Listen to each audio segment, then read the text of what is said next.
దేశ ప్రఖ్యాత పారిశ్రామికవేత్త SL group chairman doctor Subhash Chandra తండ్రి సంఘ్ సేవకుడు నందకిషోర్ గోయంకా అంత్యక్రియలు బుధవారం జరగనున్నాయి. ఆయన పార్థివ దేహం హర్యానాలోని ఆయన పూర్వీకుల పట్టణమైన హిసార్లో ప్రజల సందర్శనార్థం ఉంచారు. ప్రముఖ రాజకీయ నాయకులు, పారిశ్రామికవేత్తలు, బంధువులు, అభిమానులు నందకిషోర్ గోయంకాకు ఘనంగా నివాళులర్పించారు. ప్రముఖ యోగా గురువు రామ్దేవ్ బాబా నందకిషోర్ పార్థివ దేహానికి నివాళులర్పించారు. అనంతరం SL group chairman doctor Subhash చంద్రను పరామర్శించి ధైర్యం చెప్పారు. ఈ సందర్భంగా నందకిషోర్ గోయంకా చేసిన సేవలను రామ్దేవ్ బాబా గుర్తు చేశారు. हमारे लिए भी जिनका पिता तुल्य आशीर्वाद रहा, ऐसे श्रद्धेय नंदकिशोर गोयनका जी, जिनका पूरा जीवन संत तुल्य रहा है. पिताश्री यहाँ अग्रोहा में जब आज से करीब 20 साल पहले गौशाला में मैं उनसे मिला तो ऐसा लगा कि किसी साधु संत महात्मा से मिल रहा हूं. और जो संस्कार श्रद्धेय गोयनका जी ने पूरे परिवार को दिए, हमारे बड़े भाई श्री सुभाष जी, अशोक जी से लेकर के श्रद्धामयी हमारी बहन सुशीला से लेकर पूरे परिवार के साथ लगभग 2.5-3 दशकों से मेरा एक आत्मीय संबंध रहा है. और मैंने देखा है,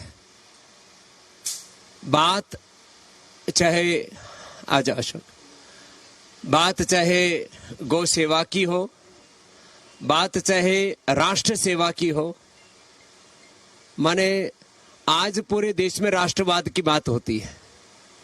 राष्ट्रवाद का पारिवारिक दृष्टि से मैं कहूं कि कोई प्रथम उद्घोषक परिवार है तो यह श्रद्धेय पिताजी के आशीर्वाद से गोयनका परिवार है.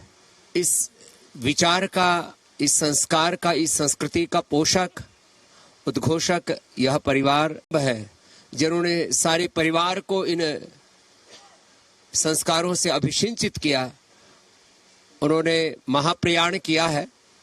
और मैं अभी श्रद्धेय पिताश्री का अंतिम दर्शन जब कर रहा था, आज से लगभग 1 महीना पहले, मैं अचानक बड़े भाई श्री सुभाष जी को ऐसे फोन किया. मैंने कहा भैया कहाँ हो? बोले घर पे ही हो. तो मैंने कहा मैं आ रहा हूँ. बोले कोई कार्यक्रम? मैंने कहा कोई कार्यक्रम, मैं थारते मिलने के लिए आ रहा हूँ. तो मैं पिताजी से मिला तो ऐसे ही, मतलब पूरे, जैसे हमारे यहाँ संस्कृत में 2-3 शब्द प्रयोग होते हैं, निष्काम, आप्तकाम, आत्मकाम, आत्मरति, जिनके मन में कोई उथल पुथल नहीं, कोई चाह नहीं, कोई कामना नहीं, कोई वासना नहीं, कोई तृष्णा नहीं, जैसे कि मानव जीवन के सारे संकल्प पूर्ण हो गए. నందకిషోర్ గోయంకా మృతి పట్ల ప్రధాని నరేంద్ర మోదీ తీవ్ర సంతాపం వ్యక్తం చేశారు. ఈ మేరకు ఆయన దిగ్భ్రాంతిని వ్యక్తం చేస్తూ కుటుంబ సభ్యులకు ప్రగాఢ సానుభూతిని తెలియజేశారు. ఆయన చేసిన సామాజిక సేవ, దాతృత్వం, జాతీయ సేవలను ప్రధాని మోదీ ప్రత్యేకంగా కొనియాడారు.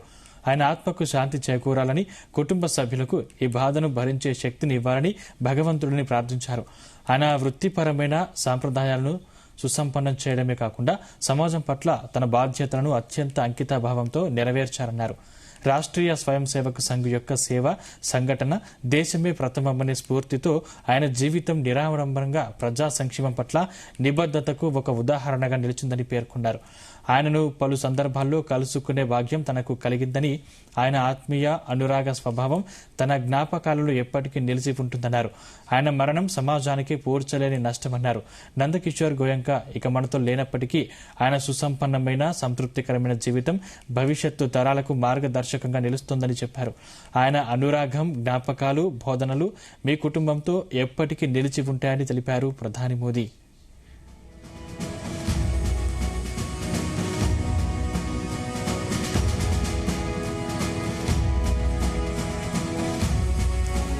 రేపు ఉదయం 11 గంటలకు హిసార్లో నందకిషోర్ గోయంకా అంత్యక్రియలు నిర్వహిస్తారు.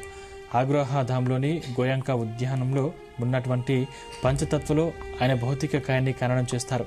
గతంలో ఆయన భార్య అంత్యక్రియలు కూడా ఇదే ప్రదేశంలో జరిగాయి. 1930 సెప్టెంబర్ 28న హిసార్లో జన్మించిన నందకిషోర్ గోయంక సాంప్రదాయ విలువలకు నిలువెత్తు రూపంగా జీవించారు.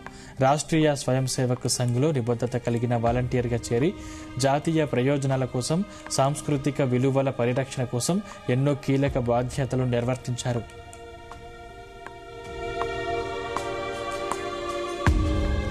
మహారాజా అగర్సేన్ చారిత్రక రాజధాని అయిన ఆగ్రోహాధామ్ ప్రధాన వ్యవస్థాపకులలో ఆయన ఒకరు.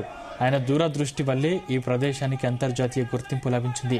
గోరక్షణ, సంక్షేమాన్ని తన జీవితంలో అంతర్భాగంగా భావించిన ఆయన శ్రీదేవి భవన్ మందిర్ గోశాల ట్రస్ట్, శ్రీ వైష్ణవ్ అగర్సేన్ గోశాలలకు అధ్యక్షుడిగా, పోషకుడిగా సేవలందించారు.